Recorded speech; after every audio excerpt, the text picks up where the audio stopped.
All right, hello everyone, and welcome to today's live stream game. We have coming from the Caatinga Cacholote Carnage Cup, and this is a semi-final match, the first of two semi-finals for this. So we have two very strong Wingspan players here battling it out for a spot in the final. But before we introduce those, I will of course introduce my co-host. So for game one, I've got Groove joining me on commentary. How are you doing, Groove? Flan, what is the word? What is the word? I mean, Caatinga Cacholote, that's two words, both hard to pronounce, both ones I had to practice in the bathroom mirror before all of these streams, just so I didn't absolutely butcher it. So hopefully it's all been good so far. Yeah, smooth. Nice. You would never know. You would never know. It's like I'm from Brazil or wherever this bird is from. I don't know. I'm rambling on. Like I said, we have got a real good set of matches in store today. So this is going to be a best of three series for spot in the final, and it's between EpicSaxGuy and GracklinOatBrant. So two kind of rising stars, I guess you could say, of the server. Both been top of the ELO leaderboard at one point or another in the recent weeks. Gracklin, yeah, obviously. I think they're past risen at this point. Like they're They are fully fledged stars of their own. I mean, Gracklin obviously has reached a previous final, and EpicSaxGuy has had some real strong tournament success as well. Obviously, looking for their first final today. So, both players hungry for success. I am sure of that. So. Like I said, real good players. Should be a good match, so we can hopefully look to get started. Now we have done the flip. EpicSaxGuy won the coin flip on that, so they'll be going first here in game one. So EpicSaxGuy, if you could be so kind as to send the invite out to GracklinOatBrant, so we can get this show on the road. So yeah, best of luck to both the players. GLHF. Right, here we go. We are in, and let's see. Nope. And what's the real tray here? Oh, there we go. Okay. Yeah, what's the real? We don't want any fake trays. Yeah. It's a pretty nice tray, I think. Sandpiper probably pretty solid pickup, especially considering there's no real card draw in the hand. But yeah, I mean, any other birds maybe in the starting hand you'd look to add to that Sandpiper? Well, I mean, certainly the rough. Yeah.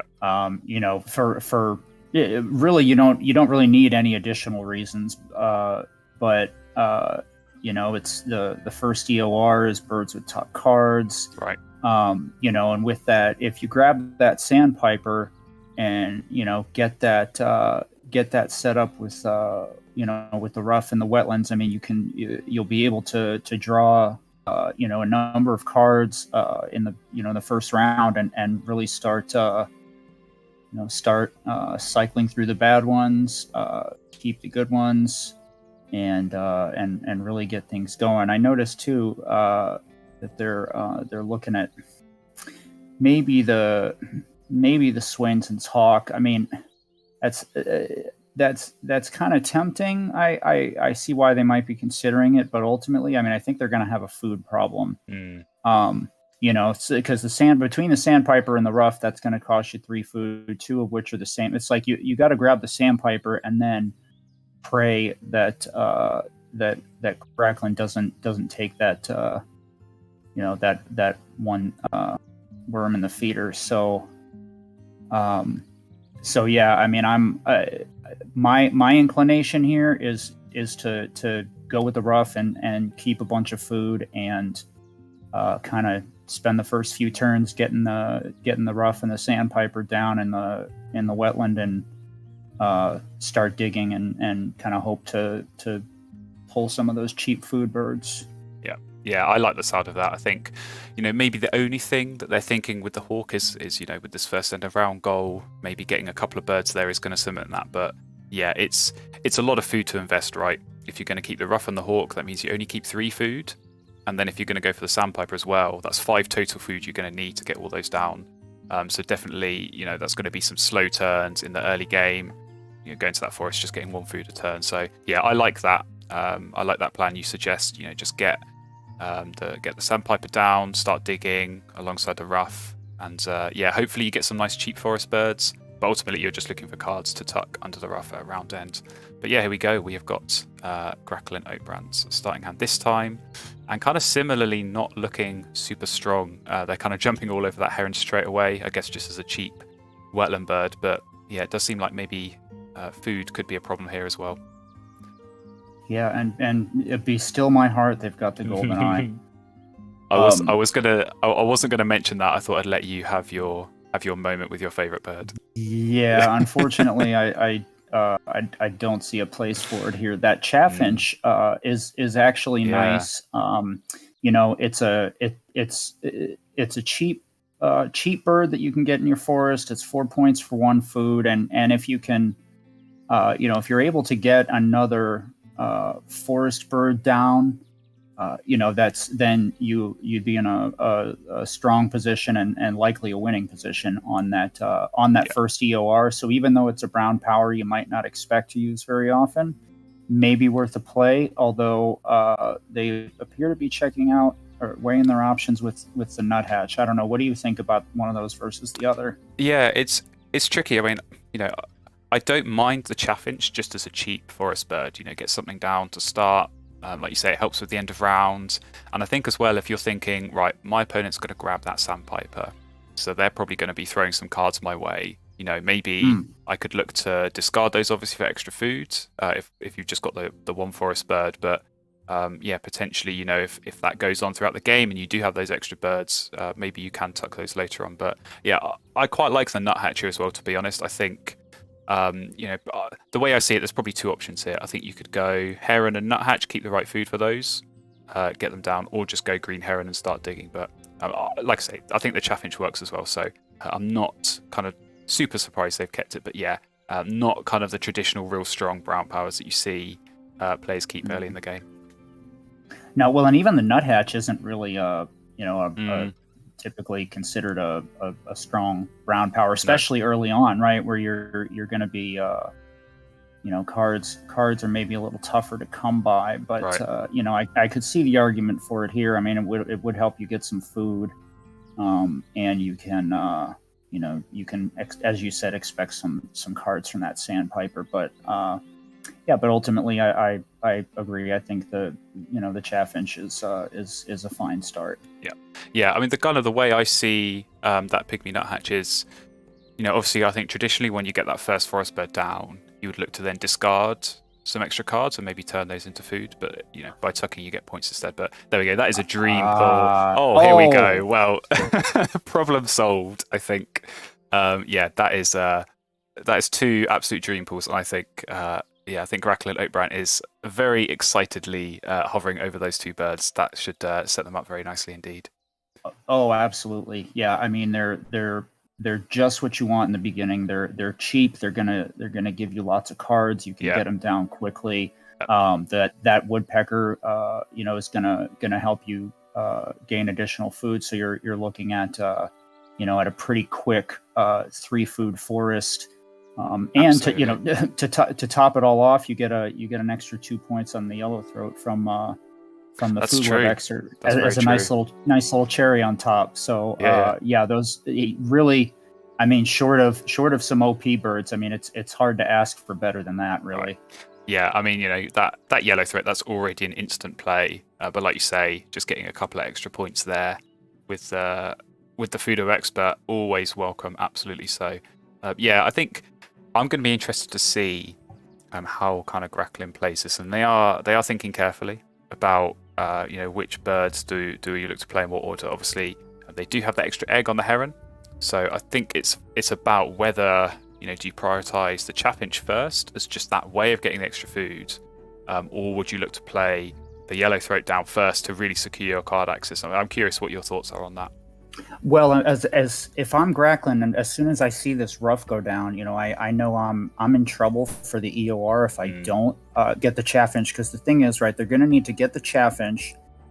They've only got 4 turns left, right? They can't play both of these birds and draw cards and run cards through the chaffinch in the forest. So, if I'm them, I'm thinking, okay, get that chaffinch down, lay eggs, draw cards, tuck them both, get the food to play the yellowthroat, and then you're off to play the yellowthroat at the beginning of round one, and you've I mean, the thing is, it's an 8-point swing, or a 7-point swing rather, with that, actually it is, I don't know, 7, I think. Yeah. 7, 8. Sorry, I usually wait till round 4 to start screwing up math. I thought I would do it early on this time, but yeah, I think with such a huge point swing on that, on that sequence, it's I think that's to me definitely the superior option. Yeah, I like the sound of that. Obviously, there's the two chains of thought, right? It's, do I prioritize the end of round, get the extra points, or do I want to really get this yellowthroat down straight away and get a few extra cards? I mean, I was kind of curious there about EpicSaxGuy. Are they going to start skipping this sandpipe? And it looks like they are. I think just kind of based on obviously the relative strength of their wetlands to their opponents, I think that's a sensible move. And I think particularly once this yellowthroat goes down, they might start being a bit more generous. But there we go. Oh my! There we go. I mean, talk about the perfect pull. You've got no forest. You have a strong wetlands with the rough, and you have a rodent and one other food. Exactly. I mean, could not have gone any better. You spend this last turn getting that next piece of food. You're going to get to cycle 3 of those cards. Wow. Yep, that is lovely. I mean, you always like to see a Raven, right? It's kind of, especially this early in the game, where you still have a chance to really make the most of it. But I think, like you say, to top it all off, having already had the rodent there, really, really nice. So that extra turn, you just grab that. And I think there's at least 3 cards in their hand that they're not really that dead set on playing. So I think they won't mind that. They'll be able to tuck, like you say, through the rough. You get the points, you help the end of round, but also, maybe you pick up one of those egg generating birds in the tray as a way to kind of, set this Grasslands off nicely. So yeah, real nice pull there with the Raven, obviously. Oh yeah, it was a dream, really. Yeah. Looking at these pulls over here for Gracklands, so they're going to be looking to chuck the kingbird. You'd be tucking the kingbird, and then presumably that flamingo as well. So nice. It's always nice when you have birds you need to tuck, right? To pull some stuff that doesn't doesn't twist your insides, right? It's like, oh no, I pulled Benellis and yeah. Well, I guess that one wouldn't even be debatable, right? But you always pull these kind of decent birds, and then you have to make a tough call. But there, it was a easy decision. So yeah, absolutely. And Gracklin's straightforward there. Get the foods. A bit unfortunate they couldn't get the worm. Obviously, just the way the feeder was set up. But I think just kind of based on their access to food, I think you still look to get this yellowthroat down.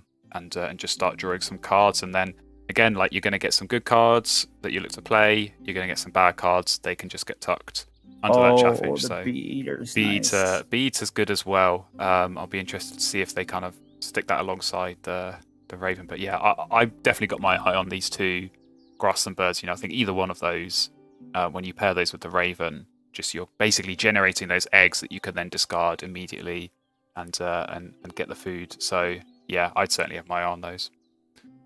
Yeah, I mean, the meadowlark, is usually we poo-poo it, right? But I mean, if you look at your for one, it's only 2 food to get down, so you can get it down quickly. You've already got 4 ground nest spots, and your opponent doesn't have any. Yeah. So exactly. The only things kind of weighing against it are, right. It's not. If you look at all the remaining end of rounds, it's all of the other nest types, right? Yeah. And you are going to need to get you're going to need to get a bull nest down at some point before before the last couple turns of this round, so you can get some eggs on it. So I wonder if they're going to be they're going to maybe lay eggs I don't know what, get the turtle dove down, pull up another card, or if they're going to get the bee eater down. Yeah, maybe, I don't know why they get the turtle dove down. I guess it probably look to get that bee eater down so you can start to get get those 3 food out of your grassland pulls. But you are at some point going to need to take cards and end up with a bull nest. So that's the thing. I think it is always tricky when you have these kind of end of rounds where you don't have the right nest type, but I think they have got a bit of time on their side, so yeah, they can look to get the Meadowlark down and kind of work from there. But obviously Gracklin there, they had the luxury of that fresh tray, and I did wonder perhaps if they might take the Golden Eye. It's one of those situations where you look at your opponent, they don't have a forest bird down, and they have a rodent and 2 other food. Like, these are experienced players. I think they know that. You learn once you see that kind of setup for your opponent, the alarm bells start ringing. So I did wonder maybe if he was going to anticipate and think, okay, there's a raven coming. But equally, that chipping sparrow, I think that was a good pickup. The eggs got to come from somewhere, and actually to get them in this forest is pretty nice. And obviously, it's a bowl nest as well. So definitely feels like they settled themselves up nicely to go for this end of round. And yeah, yellow throat. Now you just start drawing some cards and see what you get from there. Yeah, no doubt. Now I see he's waving the diver around because seeing that Meadowlark go down. That's the only ground nest space he's got. Yeah.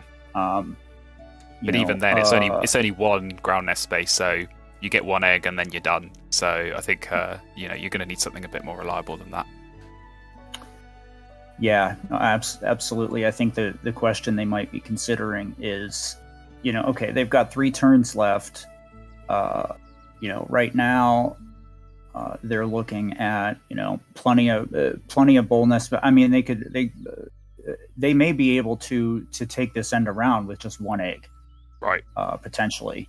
So, maybe they look to get the food to get this diver down. That was not on purpose, by the way. I'll allow it. Yeah, thank you. But get the food to play the diver. Play the diver, and then then they can lay eggs. Or potentially just grab food if they want to grab food. But then to beat that EOR. So looks like they are gonna. Yeah, they're gonna go for the Golden Eye, which I don't mind at all. Yeah, I like that. I think. Whenever there's a pink power available and you see your opponent has got Raven, they're going to be laying so many eggs this game. So just obviously getting some free eggs there is going to help. I mean, they've already got plenty of cavity in their spaces down, but I think this cold tip is going to help out as well for that. So real nice pickups. Unfortunately, Savvy's Warbler appears, which is very nice there for EpicSaxGuy. Oh yeah, I mean, not only does that give you a ton of cards that you can cycle through the rough. I mean, it's also a bull nest space. Yeah. You just bailed him out on that EOR. Exactly. Yeah, I think probably what EpicSaxGuy's plan is to get this turtle dove down, probably in the wetlands, just to get that extra card draw, discarding the eggs. But now I feel like you have to grab that warbler. Oh, they're not going for it. I feel like you need to pick up the grab the warbler with the dove. Well, but now they don't have the food to play it. This is the problem. So yeah. You can pick up the warbler, but then you don't have the one to play it. So then you only have 2 turns left. You'd have to lay eggs to get the food, and then you play it, but you've run out of turns to lay eggs on it. So. Either way you can't. Yeah. Exactly. Okay. So I feel like the play here is to grab the warbler, force it down with those 2 seeds, and then lay eggs on it. That still should give you enough cards to be able to tuck under the rough. And obviously you've got that warbler down. You're going to be going first in the next round, so you can just draw a bunch of cards. If there's good ones with the tray particularly, you can target those. But yeah, I think the warbler, just for those end of round points alone, kind of needs to be grabbed here. Yeah, no, absolutely. And Gracklin's a big fan of kind of waving. He loves a wiggle. He loves a wiggle. Waving their stuff around, yeah. And this is a food web expert. Yeah. Oh, yeah. Yeah. Now looks like EpicSaxGuy is not gonna EpicSax.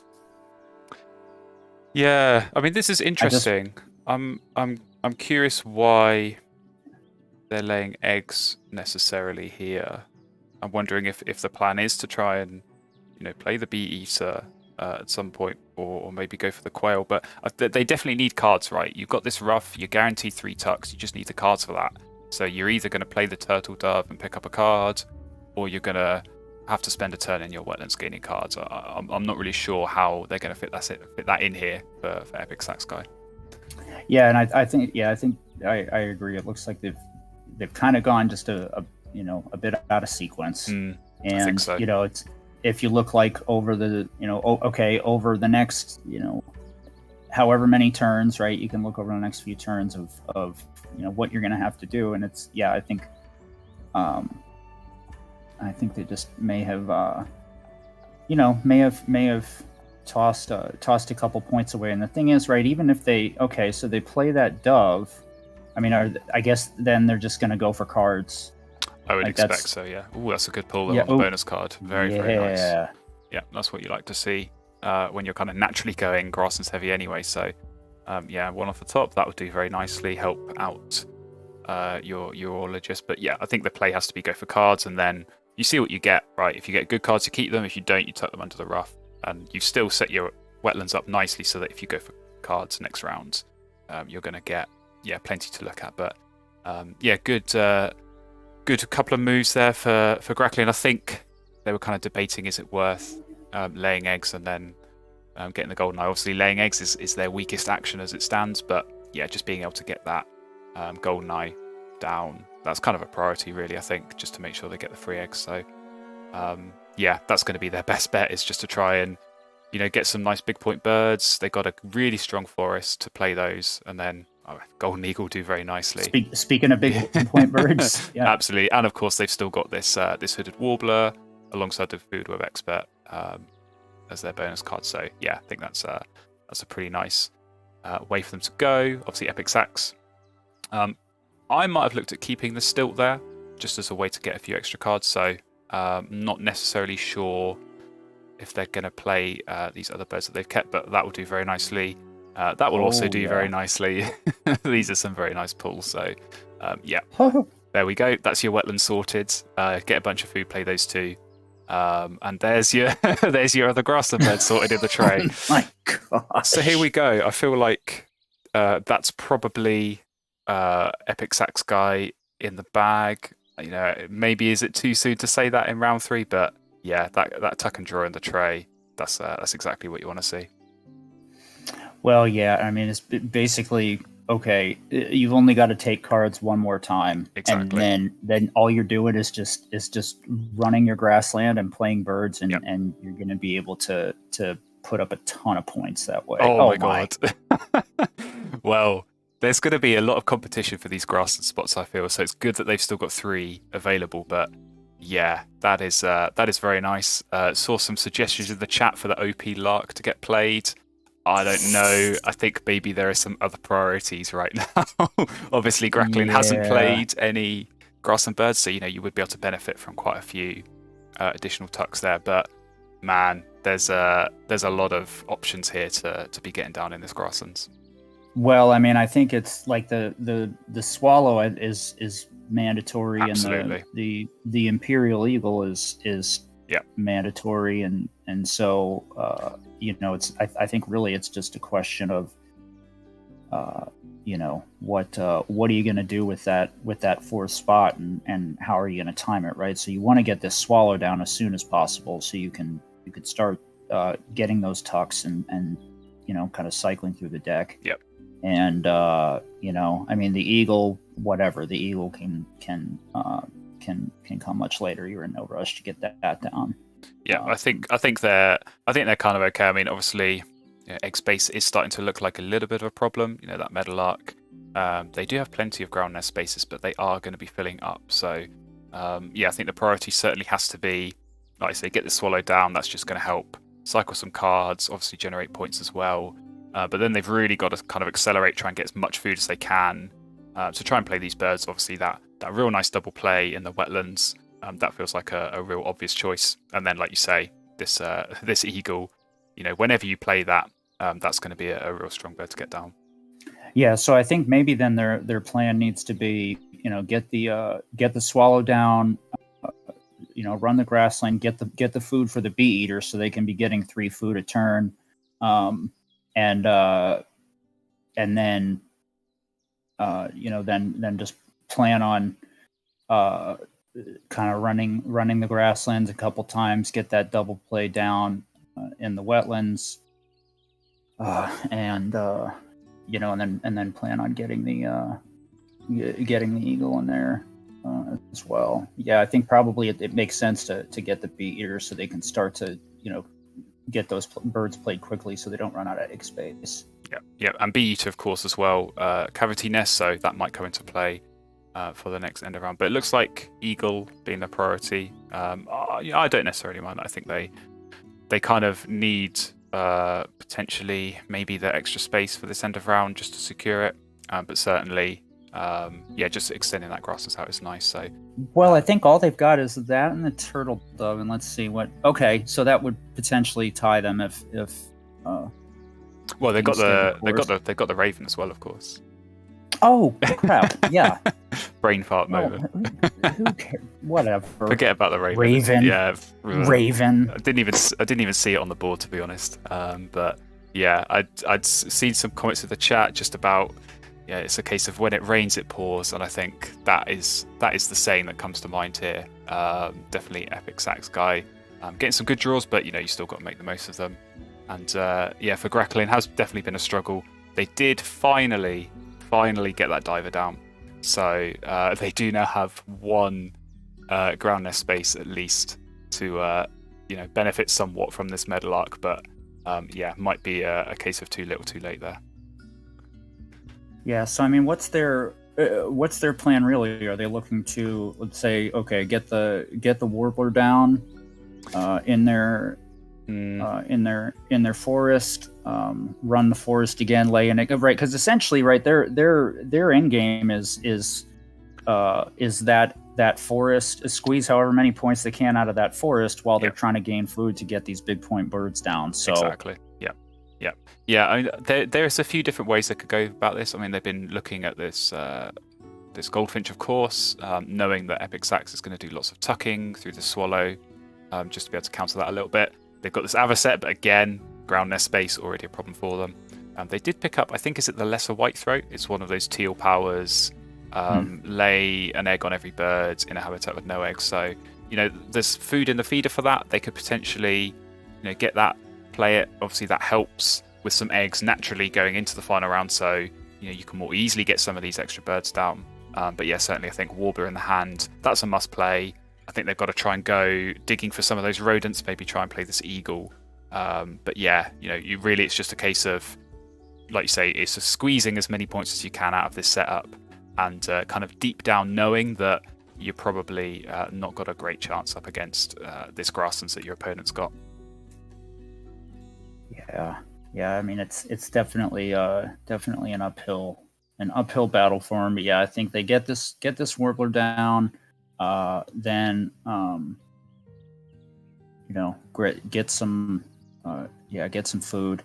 Potentially, maybe you make a double play out of the mountain bluebird and the eagle, or try to get that goldfinch down. But I mean, I think they're probably expecting at this point to tuck a number of these cards in their forest activations, just to try to maximize what they're getting out of that. So, they just kind of have to figure out what the order of attack is for these last 6 moves. Yeah, and this is really, like you say, 6 moves left. That's where the calculations come in. So you've got very clear plans that you can make. How many times am I going to get food? How many times am I playing birds? How many times am I going to go to that wetlands? Obviously anything they draw can get tucked through the chaffinch. So I think that's a nice kind of option to have. Obviously they're going to be going first in the final round. So if there's a nice bird in the tray, you can grab it. If you grab some extra ones that aren't very good, they're just going to get tucked for points when you naturally have to go for food anyway. So lots of options. I think certainly it's just about getting the food, playing some of these big point birds, tucking what you don't have, It's going to be an interesting battle for that final end of round as well, of course. GracklinOatBrant's got the advantage in the egg spaces, but definitely doesn't have as much access to eggs compared to EpicSaxGuy. So, it will be interesting to see who can come out top on that one. Yeah, and maybe we see something, kind of depending on how the feeder shakes out. Maybe they want to get that house sparrow down.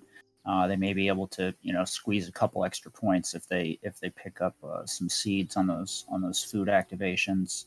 And 6 points for 2 food isn't bad in its own right, especially if it gives you if it pushes you out to that third space, right, in the grassland. So that always helps. That always helps for sure. So I'm kind of curious on EpicSaxGuy's last turn. So they went and drew cards. Now, I think when they last drew cards, we kind of both looked at each other and thought, you probably don't need to draw cards again. You're going to have enough to tuck. You've got enough for the rough as well. So, I'm not really sure necessarily they needed to do that. I think really they could have just kept, obviously, laying eggs, try and get some of these big point birds down. But, obviously, the Warbler's a pretty nice pickup. So, certainly they could lay eggs, look to maybe do a double play up in the forest. And that just helps a bit more egg space as well.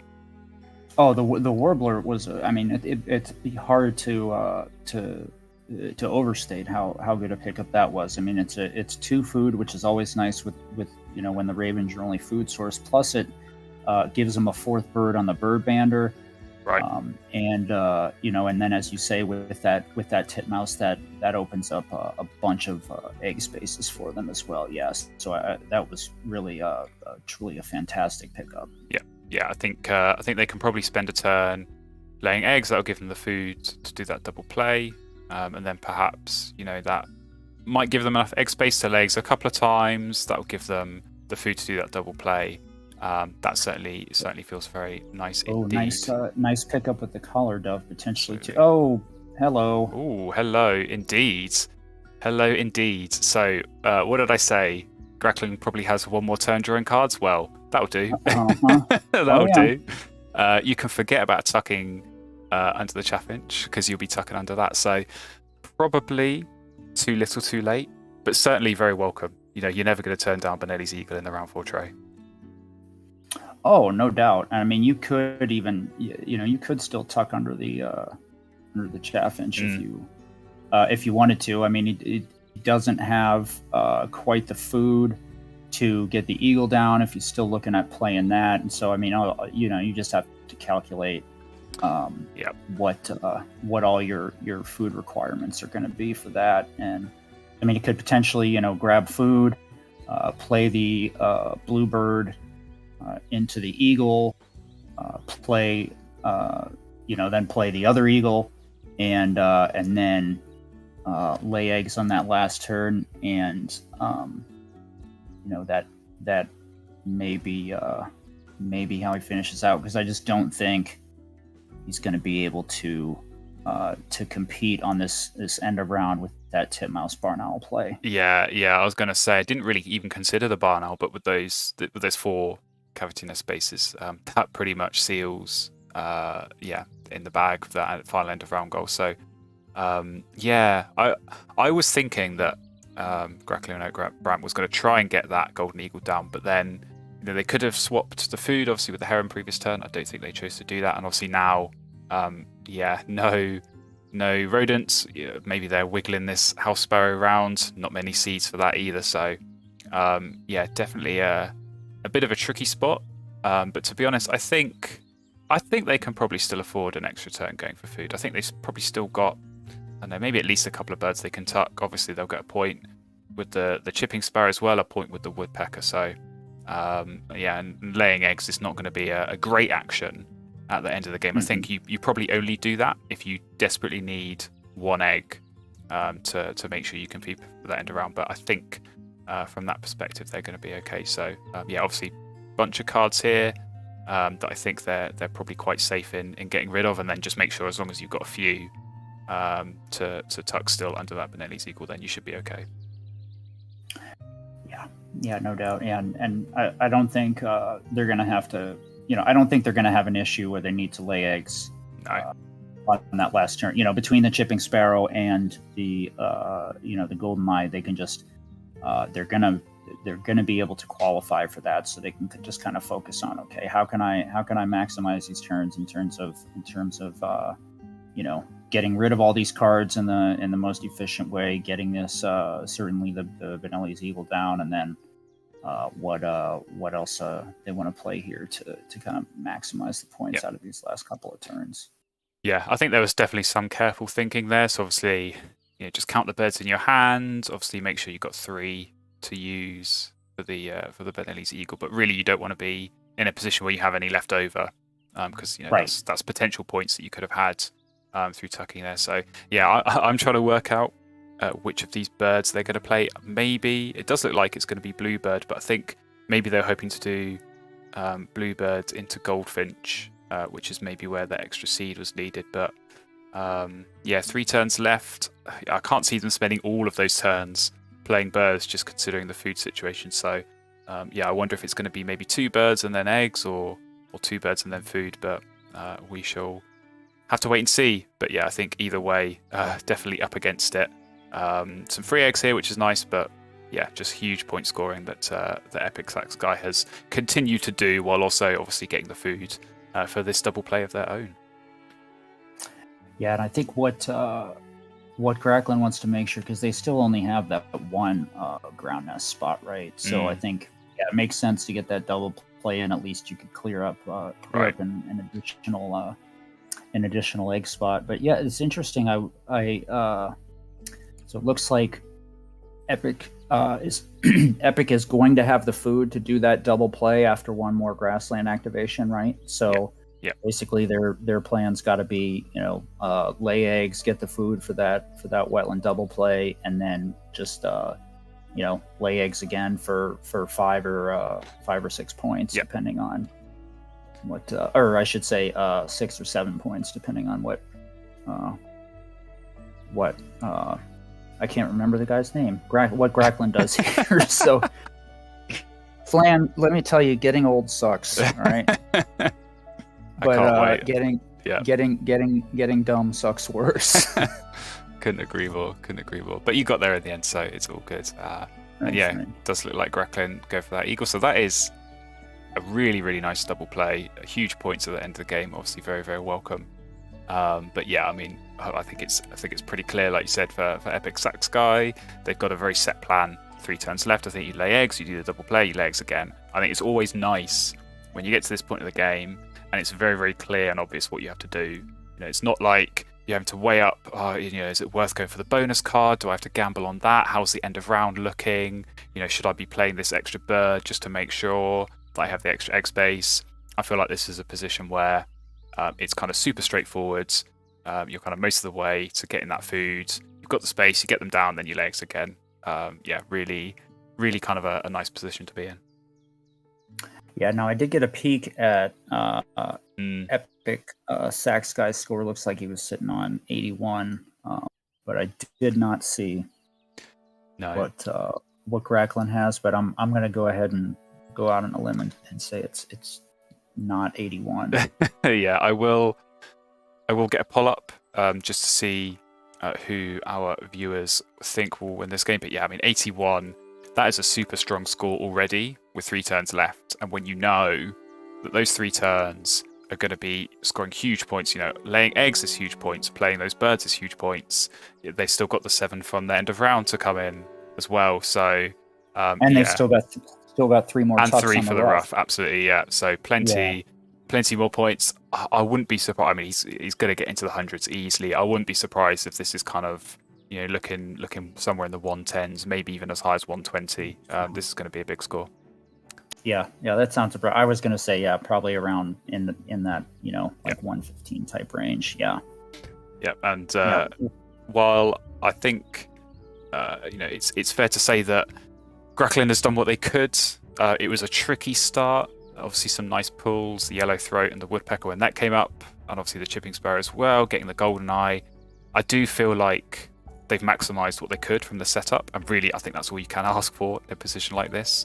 But yeah, I think certainly the score I don't know. It's probably in the 90s, but maybe not quite as high as as what EpicSaxGuy's going to be looking at.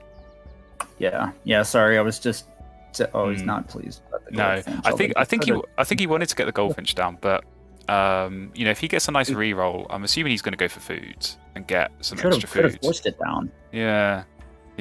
Could have forced it down, and I'm wondering why with the sparrow, because the sparrow doesn't take all food; it only takes seeds. Exactly. So I would have been forcing that down with the cherry, and then the I think keep the seed and use the other two food. But I think the frustrated wiggle might have been Gracklin just kind of realizing and clocking that I should have deliberately overpaid for that.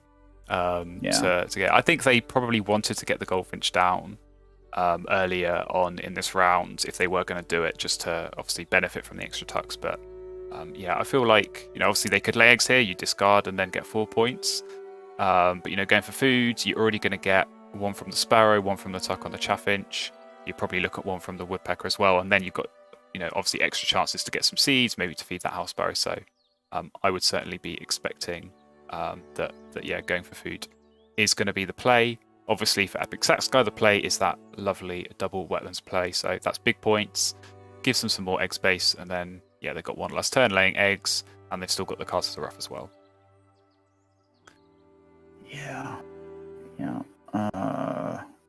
I agree, Flan. Good. I don't know. I thought, what's the most useless thing I could say? And it was.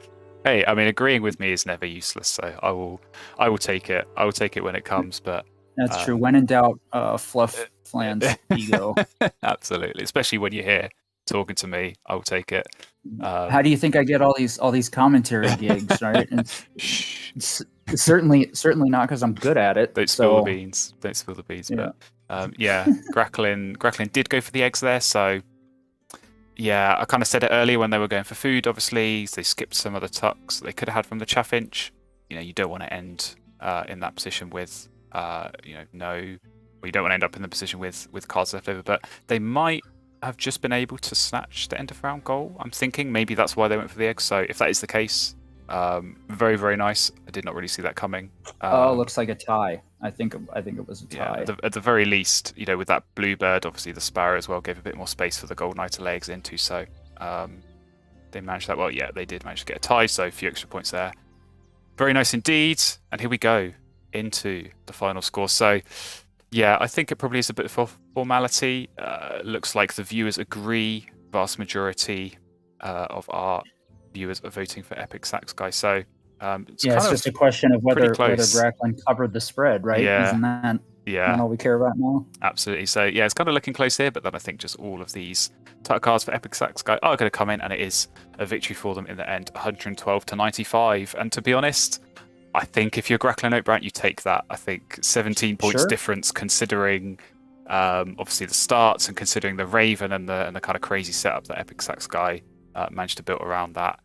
Very, very nice. But at the same time, we have to applaud EpicSaxGuy because 112 is a real strong score. So I think they managed that very, very well. No doubt. Yeah, good game, enjoyable game, and these it'd be interesting to see what these two do in game 2. Absolutely. So yeah, as you have teased, and as I mentioned before, this is a best of 3 series. So EpicSaxGuy, 1 game in the books, but still chances here for GracklinOatBrant to come back. So I think we might be ready to go into game 2. But before we do that, we do have a change in the commentary. So thank you, Gru, for joining me. That was a very good game to watch. Cheers, mate. Thank you. And stepping in place, I believe we have Motherlove here. How are you doing, Motherlove?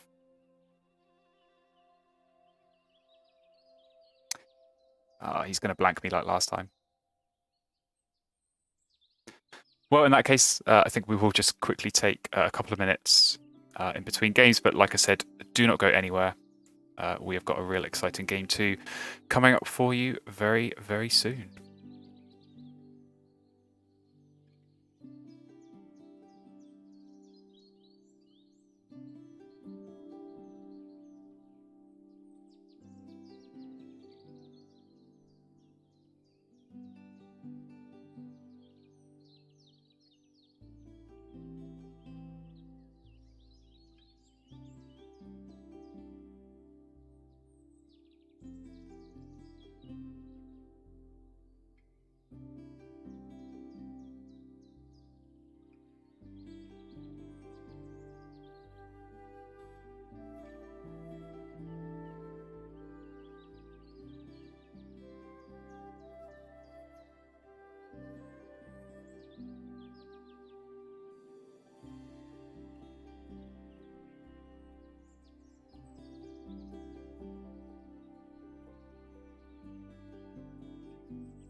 right, hopefully you're still with us. The players have jumped the gun a bit and already got into the game. But I do have motherlove here with me now, which is good. Hello. And yeah, we got the rough again in the starting hand, but this time for GracklinOatBrant. So yeah, maybe a tricky... Excellent start here, to be honest. Absolutely, yeah. I was just going to say tricky call potentially on the bonus cards. I think both good options. But yeah, you've got food access, you've got card access, and obviously that rough, as we saw in game 1, very, very strong indeed. So yeah. Yeah, but you also have pretty much the best, one of the best starting grassland birds you can have. And especially considering the first end of round. Right. Yeah, this is tricky. This is tricky because I think there are arguably all of those cards are keepable. I think certainly you could make a case for keeping 3 or 4. But really, when your food source is that great tip and you need 3 food to get it down, it is so tricky. To be able to justify keeping all of those extra birds at the cost of keeping the food. Yeah. I mean, you have. I'd probably still keep 3, at least the great hit, the sparrow and the wolf, and then probably try and snatch the wordy duck. Yeah, that's a good point. I didn't even see that in the tray. So yeah, I certainly feel like, you have to keep the rough. I think that's that's non-negotiable. And then even if you do keep 3 birds and only 2 foods, I think spending 1 turn getting foods, I think you can justify that when it's the great tit that is obviously going to help get you even more foods. I think particularly quite a few of these birds, they're quite cheap, only 1 or 2 food to get them down. So yeah, hopefully you should be able to get them down pretty quickly. Yeah. Maybe they don't want to keep the wolf because they don't know how many times they're gonna take cards. Obviously, if they want to play the sparrow before laying eggs, they want to get 2 water birds down before taking cards, ideally. So maybe they're not gonna activate it round 1. Yeah, I mean, I'm kind of interested. It's still 9, yeah, 11 points if you played round 2. Right. It's still worth playing. I mean, I think even if you only get like 1 or 2 tucks around 1, I think that's still beneficial. But yeah, I really don't know about this osprey. I think with the ruddy duck in the tray, I feel like that is a much stronger wetlands bird, and obviously with the rough as well, being able to get those extra cards that you go there and look to tuck. Is it because they have fishery manager? Possibly, but I don't know. Is it really worth keeping the osprey just for that? It's a difficult one. I mean, the thing is, if you want to play wordy duck and wolf in the wetland, that's already 2 spaces taken. Yeah, that's true. Yeah. I don't know. Unless he's playing wolf in the grassland, and probably only playing it round 2 then. But you definitely want to take the wordy duck. Yeah, I think so. I feel like I'd be leaving the osprey here and making sure that I do keep, either the ruff or the sparrow, or the extra food as well. And getting that ruddy duck, I think that's kind of the obvious grab from the tray. Just get yourself the extra cards access. So yeah, that is really bold, leaving the ruff. I think potentially that could come back to bite them. But here we go. We've got EpicSaxGuy starting hand here as well. Definitely lack of wetland birds. Definitely weaker, lack of wetland birds. So they are going to be praying that the ruddy duck is still there. But the oyster catcher, I think that's a pretty good.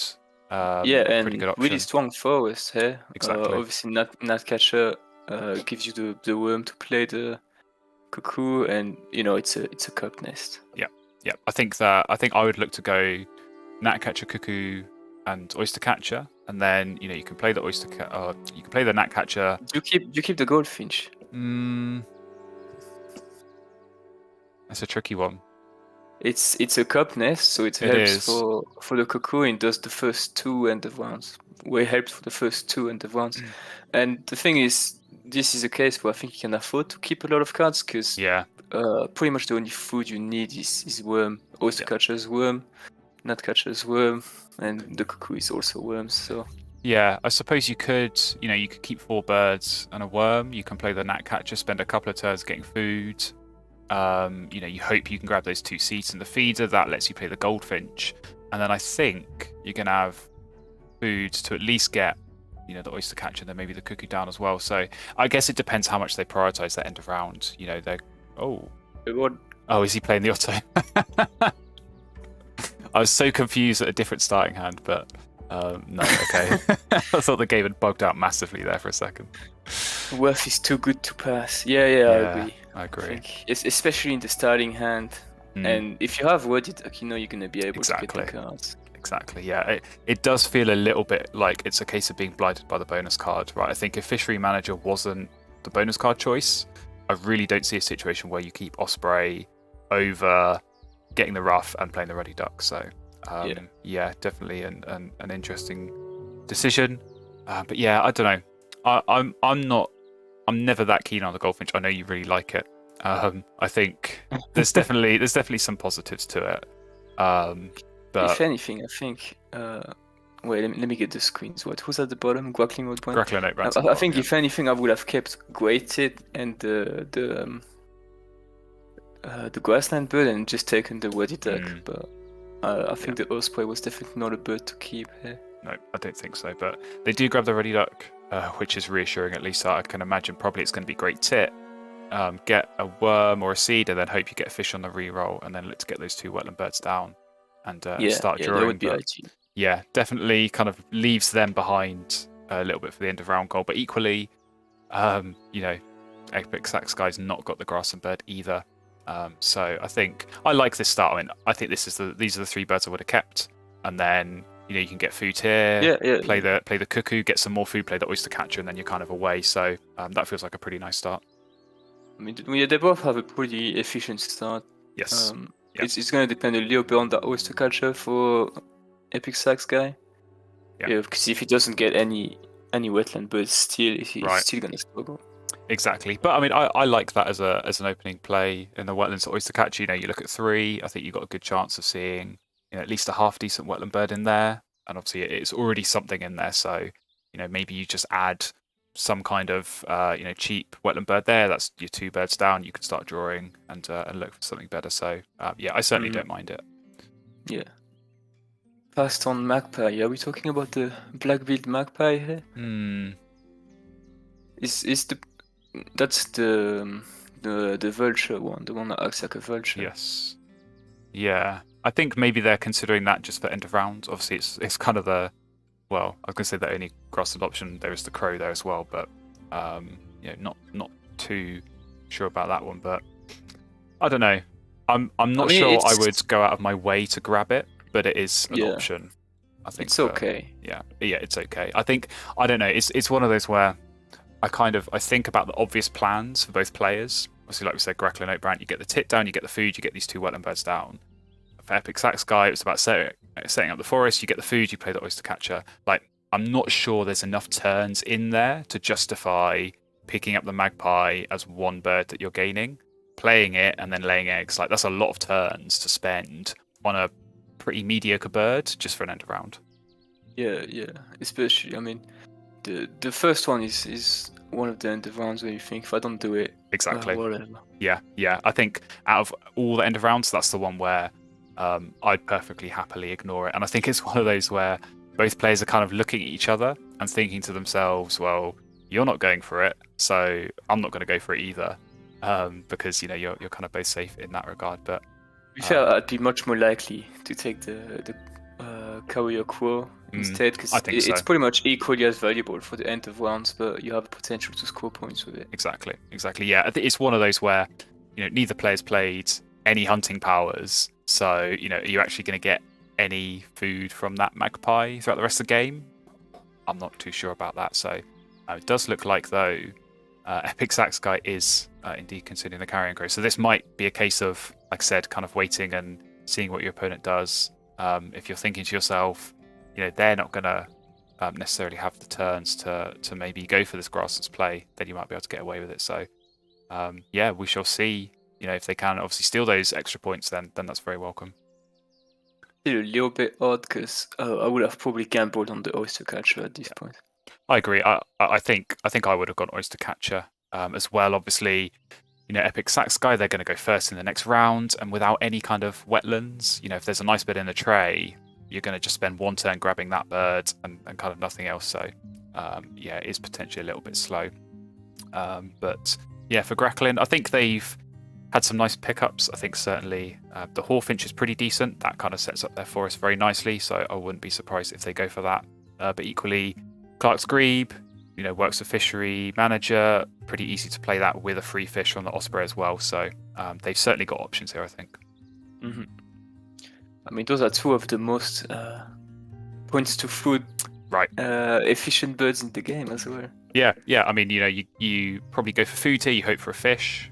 You play the Osprey, and then if you go for cards, you can then use that free fish to play the Grebe. And yeah, that's 10 points for those 2 food. You're giving yourself, some extra card access as well as some free fish. So very nice indeed. But there we go. Carrion Crow does go down. We get the eggs laid on it, and EpicSaxGuy does indeed win that first end of round goal.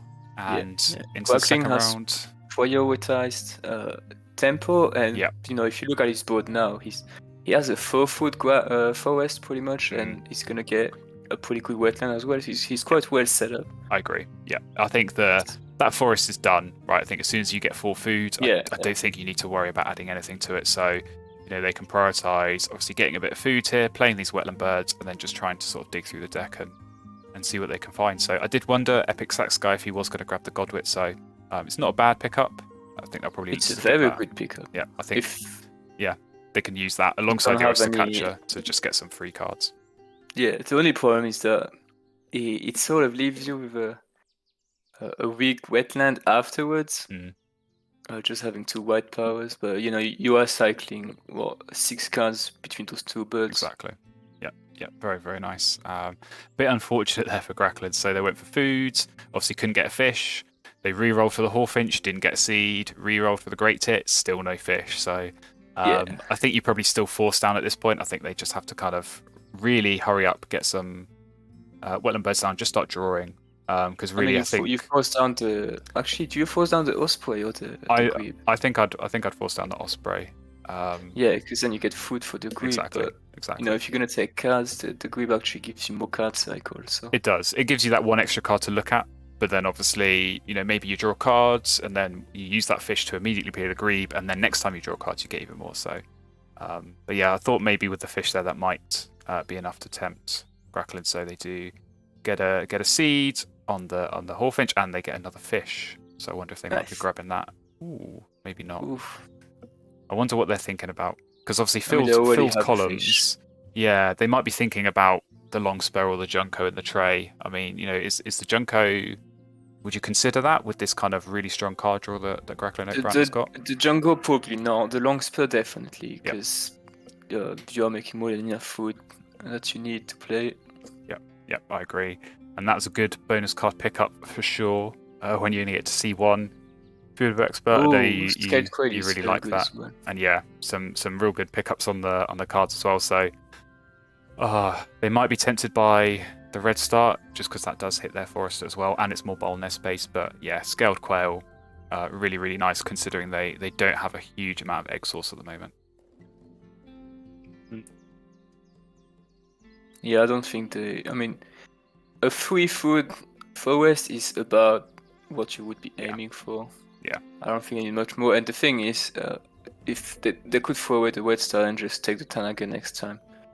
Exactly. They can play it pretty easily as well. Oh, Snowy Owl is also a good bird. Yeah, tricky choice when you get you get a great bonus card, and then you get a choice of 3 really solid birds as well. But yeah, I think Quail is the one for me. There's keep the Quail as well. There's a couple of seeds in the feeder. Maybe you could probably spend a turn. You grab a seed and a worm. You get another worm from the Gnatcatcher. You play those 2 birds. You've got 2 columns filled up, and then you just what do you want to do? Do you want to lay some eggs? Do you want to get some cards? I think the options are very open there for EpicSaxGuy. Yeah. Is the Junco gonna go down? If they take Junco, they can lay eggs to get the extra seed to then be able to play the long spur, get 2 birds. I don't know if they have enough turns to do that. Take cards, play bird, take eggs, play bird. Yeah, I think they can, and I do like that. And obviously, all the while, you're getting that fish from the Osprey.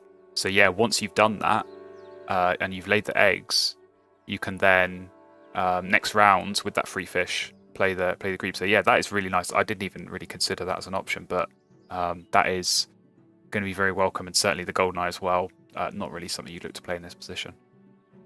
Yeah. sometimes the game makes the decisions for you. You know, he tried to take from the yes. the pile to see what he gets. 2 mediocre birds. I'll just stick with the plan. Exactly. Yeah, I mean, it's always worth doing that, right? If you draw something better, you know, you find a raven or something like that, or a gull. But yeah, like you say, sometimes I mean, the game is not is. A finch or white-footed sweetwood would be pretty good, to be honest. Oh, we got a food web. We do. Nice. We got another food web bird, and obviously real nice power on the tuck and draw. So pretty straightforward keep. Yeah. Do you keep the bed sparrow? I think you probably do. I think I probably prefer the bed sparrow over the junco. Yes. Well, it's difficult because you could. I don't know. It's unless you're going to force it, right? You could play sparrow. Yeah, but you can force it pretty easily. Yeah. And again, they've got so much food in that forest that even if you do a little bit of 2 for 1 here, you're going to get 4 food next time you go to that forest. So I think, as long as they keep the fish here, so they can still play the grebe next round. I like that. I think, Junko's tricky when your card access is not amazing. Like at the moment, they'd be getting. Yeah, and you have pretty good food access. Yeah. Either way, so like they're getting maybe 3 or 4 cards a turn from their wetlands, and I don't know necessarily if that's enough to feed something like a Junko. So good pickup for sure. I think EpicSax, as soon as you get the swallow, you kind of rush and hope to get those worms, and they do indeed. So I think it's just going to be a case of get that down, probably put the scale coil down as well, and then just start laying eggs. You know, tuck the condor, see what you get, and then might play the condor in the because then you're right, they need to keep it to tuck here. But I was gonna say they might play it in the grassland just to have 4 birds. I mean, I if I was going to play it, I might play it in the wetlands just to give you that extra access to cards. I certainly don't think that's a bad option to go for. I think really they just need cards, and then you spend as many turns as you can laying eggs. You tuck the cards you don't want when you find something good. The Junko as well. Yeah, I think they can make it work. I'm trying to work this out in my head. I don't know. I'm not a fan. No, I think it's okay. Well. The thing, let's acknowledge the raven first. The thing with his card draw here is that if he has the Clark's Whip and the Wordy Duck, he is getting a few cards, but it's mostly cards that he's gonna want, because.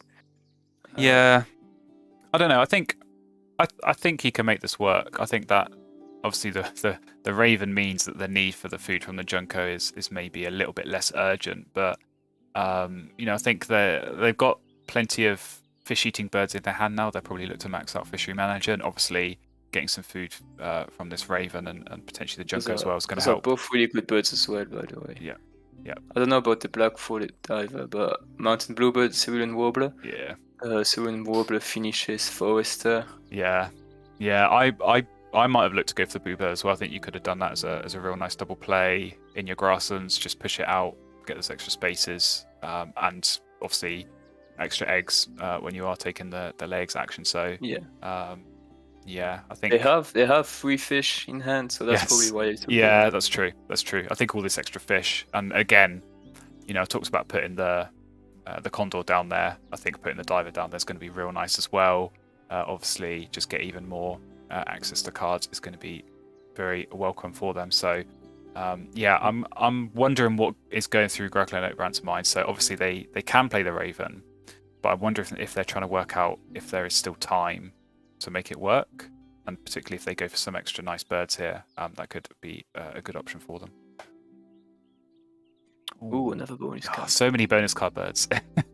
So many bonus card birds. Yeah, and not much space in your grasses to play them all. So, ooh, yeah. I guess if again you're only going to play one, but I don't know. I don't know how he's going to play this. He's definitely looking at the raven, but I'm kind of curious about the bluebirds, considering he did already have some of those nice grassland birds to get the bonus card. It does feel like you're kind of taking up a space that could maybe have scored some more points. I mean, the thing is, it opens up his grassland to laying 5 eggs. Yeah. And it does give him quite a few egg spaces, so he's going to be able to spam a few eggs. All his birds have massive egg spaces. Yeah, that's the thing. He's already got loads of egg space. I think he's got the Merganser that he's probably going to try and play as well. The Fishery Manager, that's got a load of egg spaces. So, yeah, I don't really see, the egg spaces on the bluebird as being a huge thing. Maybe it's for the golden eye and just another cavity nest, but I'm not really sure you necessarily need to go for that at this point. But yeah, certainly this feels like it's going to be a closer game. Obviously, the cuckoo now is going to be working overtime with this kind of quick grassland setup that Gracklin has got going. But EpicSax has got a good grassland himself as well. More and more. Yeah. Yeah, but it's looking more and more like the Scaled Quay is not going to be worth playing. It is a difficult one, right? It's 0 points. It's kind of, I feel like with those kind of birds, it's always like late round 2, kind of maybe first turn of round 3 is probably the latest you can get away with playing it. And yeah, the kind of the longer it goes on. A lot of good birds to play here. Yeah. Ooh. Oh, okay. Well, I think you probably take the blue-winged blackbird, Yeah, I think so. And yeah. Ooh, and Robin as well. Sparrowhawk. Do you go Robin or Sparrowhawk? I mean, Sparrowhawk is going to give you at least 2 points on the carrier core. That's true, and it helps the Forester. So if you're going to look to max that out, that could definitely help. It's a hard one to max. How are they? Yeah, how are they looking on the end of round? Because if I mean, actually, they do have the white stork. So. Yeah, exactly. But the Robin is similar to the Scaled Quay. I think at this point it's a little bit late to play it, especially with what they're currently doing, which is they're probably aiming to take food and play birds. Yeah, that's another like 4 turns where they're not gonna take eggs. Yeah, I mean it's difficult because they have got some good birds in their hand. Obviously, they've got the warbler. They've got 2 warblers to play potentially. So that's going to need some food. I mean, there's white stork. You play that even if you're not going to spam eggs because it's just huge points on its own. But I think they've got some options. I think Forester is still a potential one to finish. If they play the Sparrowhawk and the Cerulean Warbler, that's just one more. And with a combination of white stork and violet green swallow, you might find something throughout the rest of this game. But time is looking like it's running out a little bit there. And they force down the white stork. Okay, so they can force down the white stork, play the Sparrowhawk, and then they tie on the end of round, I think. Yeah, they might be able to win it if they get a free egg from the cuckoo. Because at the moment, they would have to use all of their eggs and then be able to lay 3. But if they can get a free egg from the cuckoo, they can use that when they play the second bird, and then still come out on 4. I guess, I don't know. Is Gracklin going to lay eggs twice? I guess he might do if he needs to for the end of round. I mean, he has to lay eggs once at least. So. Yeah, but it's a case of, are they going to lay eggs and then, Gracklin, which one's Gracklin? Gracklin's at the bottom. Yeah, okay. Yeah. I just want to say quickly, because I'm glad the Golden Eye is getting the respect it deserves in the chat. It's just, that's not a game where it was going to be able to shine. No, I think it's a decent bird. I think I didn't really give it much appreciation when we first got the European expansion out on digital, but I think it can definitely work. I think they did get the egg. They're going to be able to tie the end of round. Yeah, that's very. And maybe if they're lucky, get a Forester bird. Well, that's the dream, right? You look for that final Forester bird, and really, it's probably quite straightforward. That end game is just to get the big point birds down. Hope for a nice bonus card as well. I mean, if they do max out Forester, that's going to be 8 points from Forester and 8 points from Food Web as well. That's huge points from just 2 bonus cards. For sure. And the one they've tied all the end of rounds for now, I think. Yes. Oh no, because first one. Yeah, EpicSaxGuy. Oh no, EpicSax won the first one, but then they tied the second one. Looks like they're going to tie this one, but then probably EpicSaxGuy is just going to have a leg up in that last one with all these Forester birds going down. So yeah, it could. It's a shame they couldn't get the R. Yeah. It happens. Yeah, it happens, and yeah, I'm wondering what the plan is for GracklinOatBrant. So obviously they have got the Spotted Owl. I think they're probably going to have to play that. They obviously have 2 fishery birds down. Probably not worth playing both of those other 2 just to max it out. I mean, would you go heavy on the bonus cards? Obviously, they have got 2 birds in their hand that give bonus cards, so yeah, that's an option for them to go with. Fishery is a 5-point increase. The thing is the golden eye. Is the golden eye they have? Yeah. 1, 2. And even if you got, it's not going to be very good. No, even if you got an extra 4 eggs from that, that's 6 points for that, 5 for the other one, plus the 5 increase, 16 points minus 4 eggs, 12 points over 2 turns to play those birds. I think there are better options than that. I mean, fishery is one of those bonus cards that you really want to aim for the second stage. You do, but at the same time, 5-point increase. At the same time, 3 points for 2 birds is not terrible. So I think no, that's for sure pretty good. I think you're okay with that. So yeah, we did just get a little sneaky peek there of GracklinOatBrant squad. It was a bit on the low side. They're really sort of mid-40s. They're maybe going to get 4 or 5 points for this end of round goal. And if EpicSaxGuy continues to get some nice draws through this White Stalk, then I don't know. I think this could be quite a close one. This is tricky to call. I think all these bonus card points look like they might be what's going to do it here for EpicSaxGuy.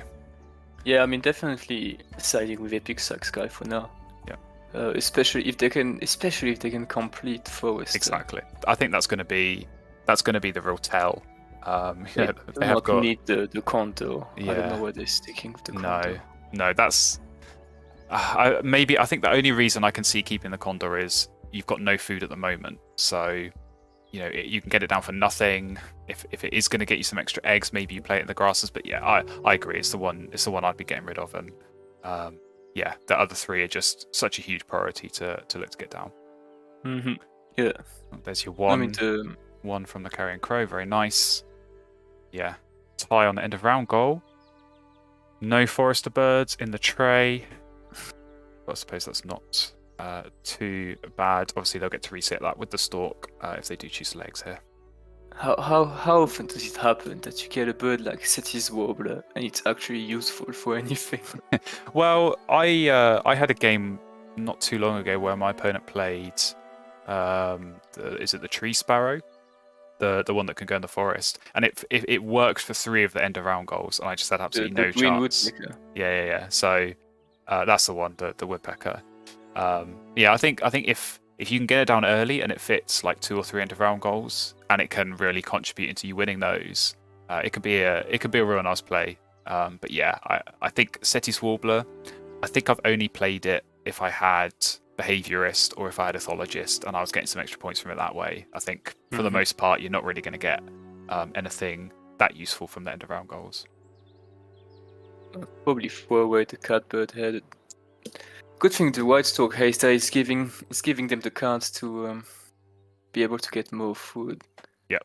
Yeah, I think at this point I'd probably aim to play I don't remember the name, the Warbler into Grassland, and then hope to get a double bird for the forest. Yeah, that is true. I mean, there's always an element of gambling, right? You've got the White Stalk that's going to reset the tray. You've got the Swallow to let you see extra cards.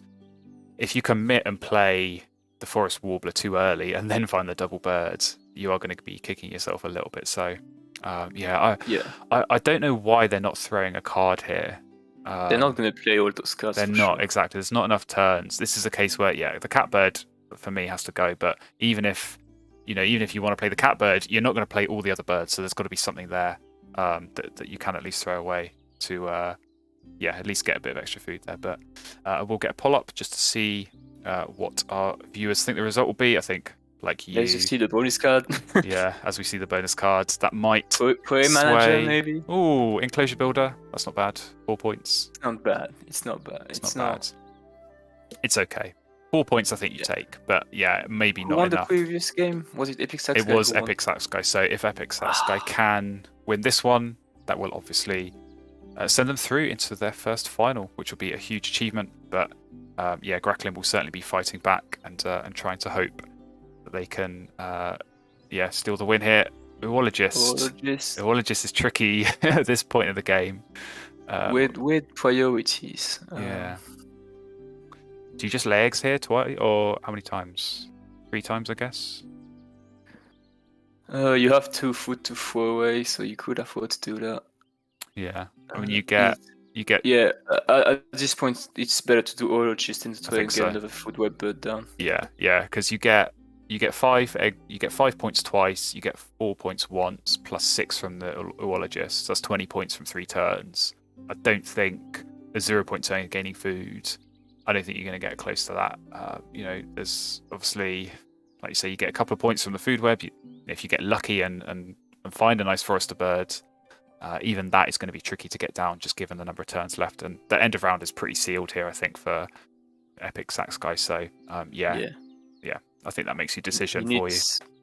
I mean, even if you get like a northern goshawk, I'm not sure because how many eggs do you need? 9 eggs. He has 4. He gets 4 a go, and maybe 5. Maybe from the cook and he as has well. 3 goes. Yeah, so he could afford if he gets a northern goshawk to play. Yeah. I think it is a case of like, if northern goshawk is the only bird really that you could find that is going to be worth playing, then yeah, I think you just start laying eggs, you start chucking the food. If you get it, great, you can think about it and make the decision at that time. But if you don't, I think, just having that oologist, I think that makes you mind up here and kind of forces you down this laying eggs route. Yeah. So maybe it wasn't such a bad idea after all to play the Boeing Scout bird first. Yeah. Well, exactly. I think there's kind of 2 sides to it, right? You could gamble and keep drawing and see what you get, but sometimes having those couple of extra turns after the bonus card to maybe change your plans or work with what you've got to really maximize off that can pay off, and I think certainly it's paid off here. Yeah. Man, I really want to see Goshawk now. It would be an extra point on the Carrier Crow as well. That's true. And there's a lot of different factors at play if that kind of bird comes up, but we'll see. But I think for Gracklin, it seems a bit more straightforward. I was expecting maybe they were going to keep the spotted owl, but it does look like they're lining themselves up to do both of these wetland birds to max out Fishery Manager. So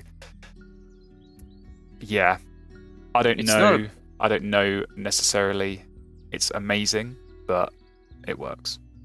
How many tweeners do they have? 1, 2, 3. They're gonna have 4, so it's gonna max. So they will max it out. So it's a 6-point bird and a 5-point bird. 11 point. They get 5 bonus points. 16. They lose 4 eggs. 12 points. Yeah. I think he just did that last one. I'm gonna say it's always reassuring when someone else does the same working out and gets the same answer. So but that's the thing. Like 12. They only lose 3 eggs. 13 points. Do they play the common goldeneye in the forest? Oh, I completely passed that by. Yeah, that's true. So 13, but then laying eggs twice, that would be 7 twice, but then you are giving 2 to your opponent. So yeah, I guess it makes sense.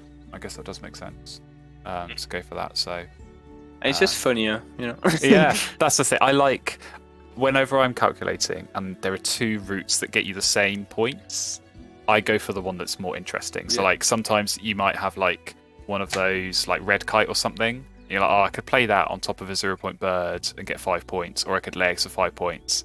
I'm gonna play the red kite because it's cooler. So I think it's always worthwhile. Yeah, I mean, to be fair, it's actually not very often that I reach the 4th round and laying eggs 5 times is the optimal play. Yeah, absolutely. Yeah, it's the exception rather than the rule. Yeah. I feel like that was the case quite a lot in base game. That would be the better option a lot of the time, is just lay eggs, like say 5 times. But it does feel like there's kind of more nuances here with these other birds, particularly these round end powers that might come into play, where sometimes you might actually not lay eggs at all in that final round. You might have pink powers, you might have teal powers that are going to get you eggs or give you other options. So it's refreshing to see, because I think that is definitely something, quite a common complaint is, I just get to round 4 and just spam eggs and it's not that interesting. But there's definitely more kind of interesting options here to consider. The one that leaves you the most food. I mean, that's true as well. In this case, playing birds gives them 1 extra point as opposed to exactly. 12. Yeah. Ooh. Well, they clearly are not too convinced by the play. They're going back and forth. I feel like playing the 2 birds. That, aside from the fact that it's a cooler play, I think I do agree is the better one. Maybe. I mean, we've done the math. We have. It's an extra point. It's an extra point. If they lose by 1 point now, I'm gonna break my computer. Yeah, I find that unlikely that it is going to come down to 1 point. It does feel like it is a bit more leaning towards EpicSaxGuy than that, but we will see. I think the chat does kind of agree. It's split 2/3 in favour of EpicSax, 1/3. That was a clean game, to be honest. Just playing birds and taking food and playing more birds. Yeah. Very enjoyable. Oh, Ghost-Luck! It's too late. It's too late. That would have been... I was counting earlier. That would have been a net 10 points. Yeah. If that had come up 1 turn sooner, because obviously they had quite a few free eggs from this cooker as well that have helped out with the oologist. So even that was never gonna be an issue. But yeah. Damn, 1 turn too late. Summoned it into play. Too late. Would have been nice, but here we go. Last turn. Gracklin obviously lay eggs, get the raven, get the tuck, get that extra egg. Finish with no cards, but quite a few extra food left over. So, potentially, maybe playing birds, like you said, would have been the better option. But 1 final cash food on the carrion crow. Clean final round win for EpicSaxGuy, and that does take us into the scores. So, I do feel like it is going to be a win here for EpicSax. They had a very clean game, like you say. Some nice pulls. I think the bonus points are the bonus points are huge. And the tucking bird, the white stalk obviously helped out a little bit at the end, but just real clean game overall, and that does indeed seal it 103 to 86. So 2 pretty comfortable wins in the end, I think, in terms of score. Very, very well played. I mean, to be honest, very, very well played. What was last game? 2-12. 1-12. 2-12 would be. 2-12 would be amazing in a tournament. Never been seen before, but there we have it. EpicSaxGuy does win 2 games to 0. Very well played. Very well played. And I think well played by both players, to be honest. I think maybe if I was going to criticise Gracklin in game 2, it would be going right back to the start on that rough. I think that is such a big bird to kind of leave in your starting hand. But they kind of made that decision. And once you do that, you kind of have to work with the cards you've got. And I think they certainly did do that. So, I'll just quickly take both the players off deafen so they can hear us. And I'll first bring in EpicSaxGuy. So firstly, congratulations, EpicSaxGuy. Really strong 2-0 win. And how does it feel that you're going to be playing in your first tournament final? Yeah, it feels really good. I was really close last time, but then I was against GracklinOatBrant as well, and he beat me then, so it was nice to get revenge on him. Oh. Absolutely. Yeah. Wingspan law here. Got some rivalries forming. Oh yeah, we love to see that. But, very well played. 2 very strong scores, 2 scores over 100. Slightly different games. Obviously, the Raven in game 1. That's kind of always a nice bird to get. But some real, strong plays. I think in that second game, obviously scored very well from the bonus cards. But we were just saying, Motherlove and I, kind of at the end there, felt very, very clean in that second game.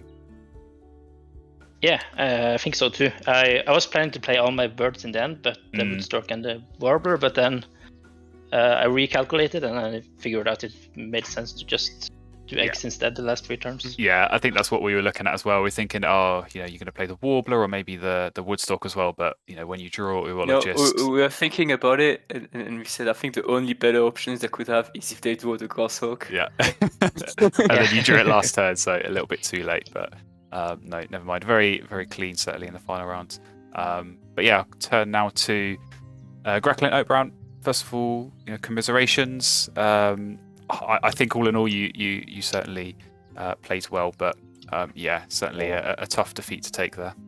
No, I didn't mind. I think the first game was interesting enough, and I feel like I sort of played it about as well as I could. The second game, I made a number of miscalculations, which I sort of realized halfway. I think those last few turns, I had it all planned out to get to 0 food, 0 cards, but then egg laying actually seemed better all along. Although it actually wasn't because of the pink power, which I neglected. But yes. In any case, it was a fun match. I am excited for EpicSaxGuy to enter the finals. And yeah, some very interesting Wingspan overall. Yeah, absolutely, for sure. Yeah. That some good games to watch. Yeah, that game one was kind of a tale of all the Grassland birds versus none of the Grassland birds. And you definitely, I think it's one of those. You work with what you've got and you try and squeeze those points out, but.